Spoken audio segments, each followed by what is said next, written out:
ഇന്ന് നമ്മളിവിടെ പഠിപ്പിക്കാൻ പോകുന്നത് 9ാം ക്ലാസ്സിലെ ഹിന്ദി പാഠമാണ്. ബഹുത് ദിനോ കെ ബാദ്. അത് എഴുതിയിരിക്കുന്നത് നാഗാർജുൻ എന്ന കവിയാണ്.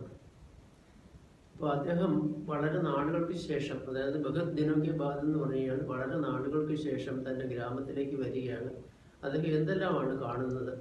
പ്രകൃതിയുമായിട്ട് ബന്ധപ്പെട്ട കാര്യങ്ങൾ അദ്ദേഹം കാണുകയാണ്.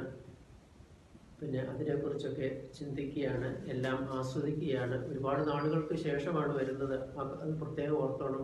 ആരാണ് ഇത് എഴുതിയിരിക്കുന്നത് എന്ന് ചോദിച്ചു കഴിഞ്ഞാൽ അത് മറക്കരുത്, നാഗാർജുൻ എന്ന കവിയാണ്. നമുക്ക് നോക്കാം.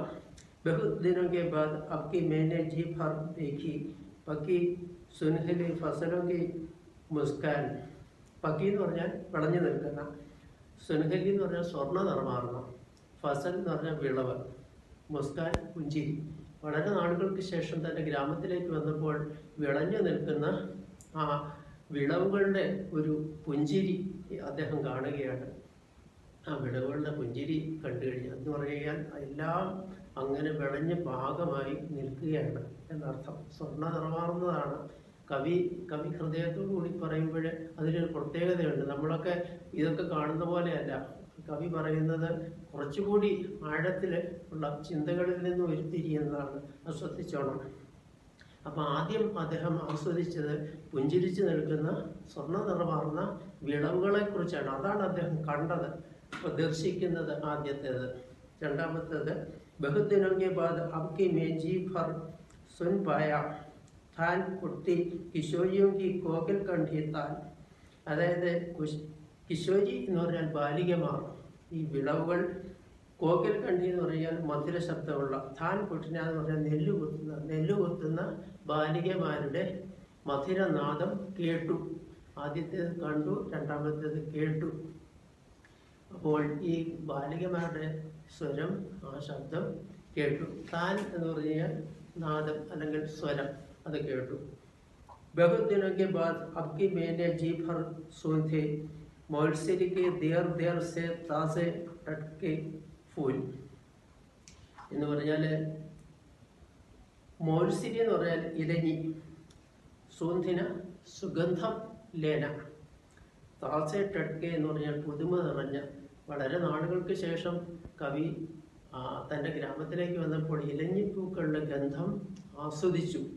അപ്പോൾ ആദ്യം കണ്ടു, പിന്നെ കേട്ടു, അത് ശബ്ദം കേട്ടു, അത് ശബ്ദം, അത് ബാലികമാരുടെ സ്വരം കേട്ടു. അത് കഴിഞ്ഞിട്ട് ഇലഞ്ഞിപ്പൂക്കളുടെ ഗന്ധം ആസ്വദിക്കാൻ കഴിഞ്ഞു. അടുത്തത് ബഹുത് ദിനോ കെ ബാദ് അബ്കി മേജി ഭർ ചുപ്പായ അപ്നി ഗവ്വി പകട്ടി കി ചന്ദൻ വാലി ഫൂൽ. തൂന എന്ന് പറഞ്ഞാൽ തൊടുക, ഗവ്വി അതായത് ഗ്രാമത്തിലെ, പകട്ടി എന്ന് പറഞ്ഞാൽ ഈ ചെറിയ വഴി, ഗ്രാമത്തിലെ ചെറിയ ഒറ്റയടിപ്പാത എന്നൊക്കെ പറയുന്ന പോലുള്ള വഴിയുണ്ട്. തോൽ എന്ന് പറഞ്ഞാൽ പൊടി.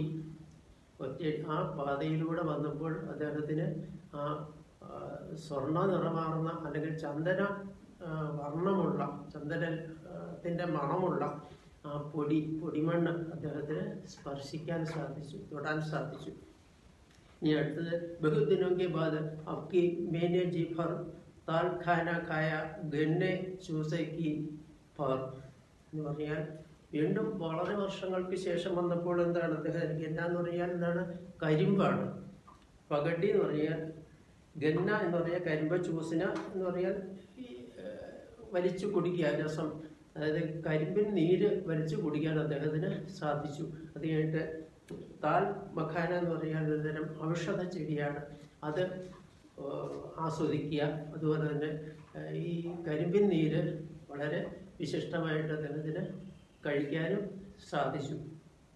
ബഹുത് ദിനോ കെ ബാദ് അബ്കി മേനെ ജി ഭർ ഹോഗെ ഗന്ധ രൂപ രസ ശബ്ദ സ്പർശ സബ് സാത്ത് സാത്ത് ഇസ് ഫൂപ്പർ എന്ന് പറഞ്ഞാൽ, ഈ ഫോഗ് എന്ന് പറഞ്ഞാൽ അനുഭവകാരനാണ്, ഫൂ എന്ന് പറഞ്ഞാൽ ഛർദി.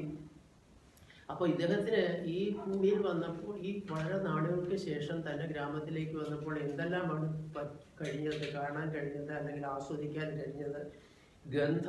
ഗന്ധം അദ്ദേഹത്തിന് എന്തിൻ്റെ ഗന്ധമാണ് കിട്ടിയത്? അതൊരു ചോദ്യമായിട്ട് വരും. എന്ത് ഗന്ധമാണ് കിട്ടിയത്? ഇലഞ്ഞിപ്പൂക്കളുടെ ഗന്ധമാണ്. രൂപരസ, എന്ത് രസമാണ് ഈ കരിമ്പിൻ തേരിൻ്റെ രസം ആസ്വദിക്കാൻ സാധിച്ചു. ശബ്ദം, എന്ത് ശബ്ദമാണ് എന്നുള്ളൊരു ചോദ്യവും വരാം. അപ്പോൾ എന്ത് ശബ്ദമാണ് വന്നത്? ഈ ബാലികമാരുടെ, നെല്ല് കുത്തുന്ന ബാലികമാരുടെ ശബ്ദം അദ്ദേഹം കേട്ടു. സ്പർശം, എന്ത് സ്പർശമാണ് എന്നൊരു ചോദ്യം വരും. അപ്പം അത് ഏതാണ്? ഒറ്റയടിപ്പാതയിലെ ഗംഭൈ പകടിക്ക് ചന്ദനവാത്മ തോൽ. അപ്പം ചന്ദന വർണ്ണമുള്ള, ചന്ദനത്തിൻ്റെ ഗന്ധമുള്ള ആ പൊടിമണ്ണ് അദ്ദേഹത്തിന് സ്പർശിക്കാൻ സാധിച്ചു. ഭൂമിയിലെ ധർത്തിപ്പർ. അപ്പം ഇത് നിങ്ങൾ ഒരു 4-5 തവണ കേൾക്കുക, എന്നിട്ട് വീണ്ടും വീണ്ടും വായിക്കുക. ഹിന്ദി മനോഹരമായ ഒരു ഭാഷയാണ്. നമ്മൾ എഴുതുന്നതിൻ്റെ മുഴുവൻ മാർക്കും അതിന് ലഭിക്കുന്നതാണ്. ഈ പാഠഭാഗം കേട്ടിട്ട് നിങ്ങൾക്ക് ഇഷ്ടപ്പെട്ടാൽ ഇത് കൂട്ടുകാർക്കൊക്കെ സെൻഡ് ചെയ്യുക, അയച്ചു കൊടുക്കുക.